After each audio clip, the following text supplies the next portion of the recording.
تمسك به من أطرافه. قد يأتي معه بيت، بيتين، 3، 4 على عجل، لكن لاحقا أكيد سينتهي هذا الدفق الوجداني وتبدأ عملية الصنعة، العمل على أضواء الصنعة، وسيستمر معه. أنا يوم من الأيام قلت بأن القصيدة يعني أنت تكون متلبس بهاجس، وهذا نعيد إلى الفكر العربي القديم عندما تحدثوا عن فكرة الجن والوحي عبر الجن. هو هاجس يتلبسه. الكتابة هي الرقية التي تستخرج هذا الهاجس الجني منه وتضعه على الورق، فيبقى يطاردك وأنت تكتب في السيارة، في البيت، في العمل، يعني كتبنا في كل مكان تتخيل، كل مكان تتخيله كتبنا فيه زين. لما ارتحنا خلاص الآن عندك إحساس كذا أن القصيدة انتهت، تعود تعمل عليها هنا الآن العمل الفني، بحيث تتجلى موهبتك هنا أن تقنع القارئ بأن القصيدة كلها اندفقت دفقة وجدانية واحدة قادمة من الآلهة. هذه موهبتك هنا. بس السؤال على إثر هذا السؤال، ما أدري إذا كان هذا البيت له قصة أو لا، لكن يبدو أنه له قصة. تعرف البيت الزلام؟ لا. قلب النساء حديث بلا سندين. هذا يبدو بيت أول في أصله للآلهة، ولكن بعدين نزل كذا. لأن في كل مكان، في كل مكان نجد هذا البيت مكتوب. يعني حتى في طاولات الدراسة أحيانا أشوف طاولة الدراسة أجد هذا البيت مكتوب. تفاجأت بالوطيس أنها تعرف الشاعر بأنه هو الذي قال وتأتي بهذا البيت. لا والله هذا أولا خبر جميل يسعدني، يعني أن الناس مهتمة بهذا البيت إلى هالدرجة. ثانيا العرب لديهم ما يسمى بيت القصيد. هذا هو بيت القصيد في القصيدة، وأحيانا أنت كإنسان تتغلب على الآلهة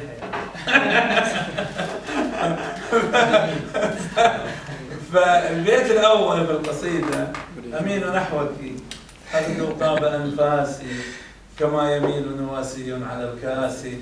هذا بيت الآلهة. بعدين يا أخي نسمع كمل. وأحتفي بالصباحات التي جلست على محياك بين الورد والآسي. أميل نحوك حتى أسطلي بفم من جمرتين محلاتين بالآسي. ما عاد يملأ كأس رأسي خمر دالية، صبي جمالك حتى يمتلي رأسي. كل النساء أحاديث بلا سند، وأنت حديث لابن عباس. أميل نحوك والتنصيص يجذبني حتى أشد على التنصيص أقواسي. إذا كتبت بخلت الشهد مفترشا صدر الكنافة حبري فوق قرطاسي. فأشتهيك، شاهد العسل على الكنافة، فأشتهيك إلى أن أنثني نحما آكل أشعاري وكراسي. طيب، عودة على حديثك عن الآلهة، هنا سؤال يعني طرح كذا في ذهني. هل تعد الأحساء أحد هذه الآلهة التي ألهمت بالشعر؟ والله كوني أحسائيا أعتقد هو أحد الأسباب الهامة جدا في كوني شاعر من الأساس. ربما لو ولدت في منطقة أخرى لا تعنى بالشعر ما كنت لأكون شاعرا. في قريتكم كم شاعر؟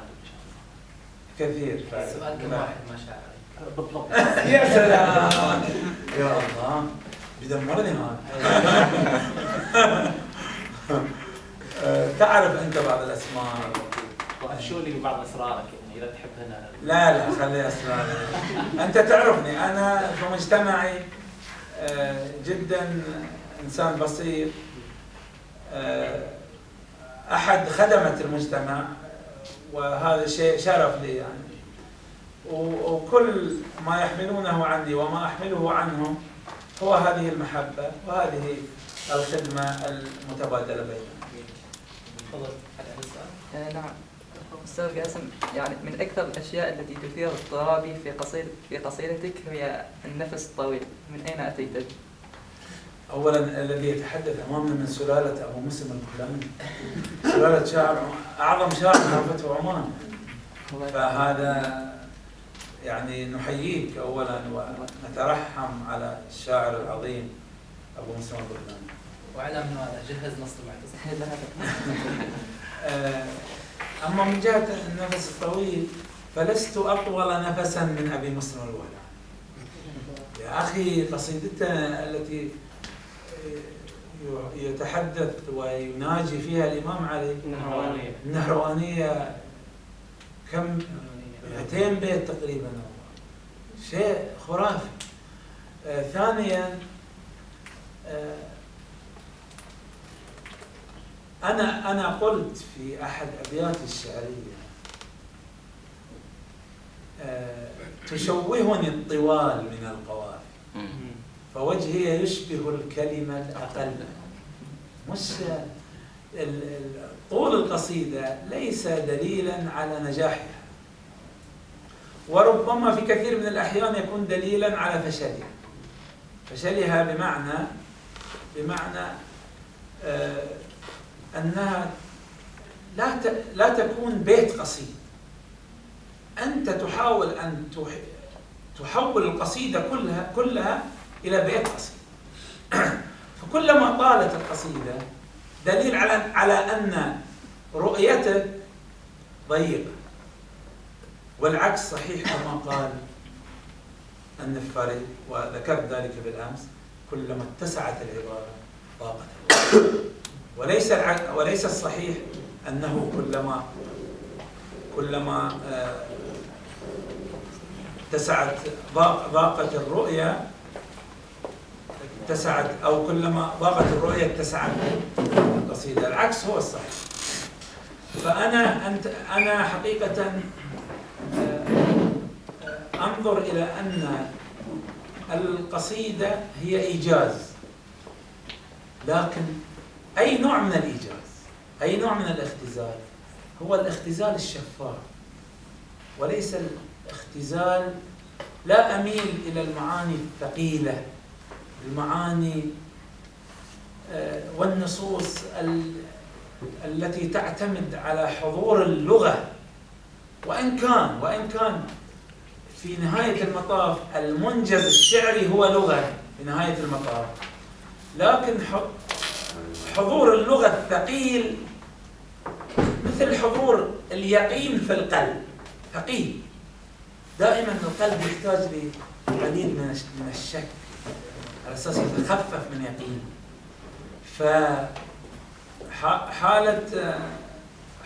فحالة اليقينية مثل حالة الإسراف في القصيدة. هذا عيب من عيوب يعقوب. أنت تراه أن قصيدة طويلة عيب من عيوب القصيدة. إلا عاد هناك شعراء يعني تتكلم عن الجواهري مثلا. الجواهري شيء غير طبيعي.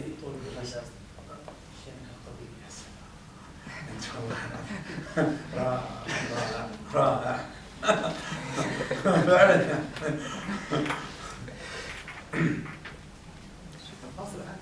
لا خلاص أستاذ قاسم، اسألني ليش القصيدة طويلة؟ بعد التحية والسلام، سؤال عن شاهدت لك في لقاء كذا كنت تتكلم عن القصيدة العمودية، وكنت تتكلم عن القافية في القصيدة العمودية، مما ذكرت أن الشاعر الناجح هو الذي يجعل القافية ساق القصيدة، ولا يجعل القافية خلخال في ساق القصيدة. صحيح. لكن المشكلة إذا بدأ الشاعر من القافية أحيانا لا يستطيع أن يربط القافية بالصورة ثم بالبيت ثم بالموضوع، فكيف كيف تتكلم يعني بدأ من القافية؟ يعني نكتب القصيدة بالريوس يعني؟ لا لا ما يصير. لا اقصد تبدا من القافيه، يعني ما ادري طريقه الكتابه عندك اصلا. لا انت يعني انت خليني اشرح معنى جملتي هذه. انا قلت القصيدة او القافية يجب ان تكون ساق في جسد القصيدة. جميل. لا ان تكون خلخال على ساق القصيدة فقط للرنين والزينة. جميل. وانما ان تكون جزء لا يتجزأ من جسد القصيدة، ساق القصيدة. جميل. ولذلك المعنى واضح، يعني أن تغتصب قافية وتضعها بالقوة فأنت لا تصنع شيئا، يعني هذه قصيدة فاشلة. أن تأتي القصيدة منسابة انسياب الموج في نهر ومتدفقة بكل ارتياح، يعني المتلقي لا يشعر بها أنها قافية أصلا، يشعر بها لولاها لما كان لا أصبح البيت فاشل. جميل. هنا معناها هي جزء لا يتجزأ من القصيدة. جميل. إذا السؤال كيف يستطيع الشاعر أن يجعل من القصيدة من القافية ساق القصيدة؟ هل يبدأ من القافية لا، أم ما يبدأ يبدأ من من بداية القافية. البيت؟ البدء من القافية هذا ليس شعرا. جميل. ليس شعرا أصلا. يعني فعلا أنا يعني كأنك تسوق السيارة بالريوس. راجعا يعني كيف يعني تبدأ لا كما قلت أنا القصيدة تبدأ بحالة تأمل. لديك أكيد أنت ممتلئ بالأحاسيس تجاه ما تتأمله. جميل. أكيد لديك قدرة على استقراء ما تتأمله. كل هذه على بعضها تتفجر عن لحظة إلهية. هذه اللحظة الإلهية هي ما نسميه انطلاقة القصيدة، ثم تبدأ صناعة لاحقا. إذا كان قصد باختيار القافية أولا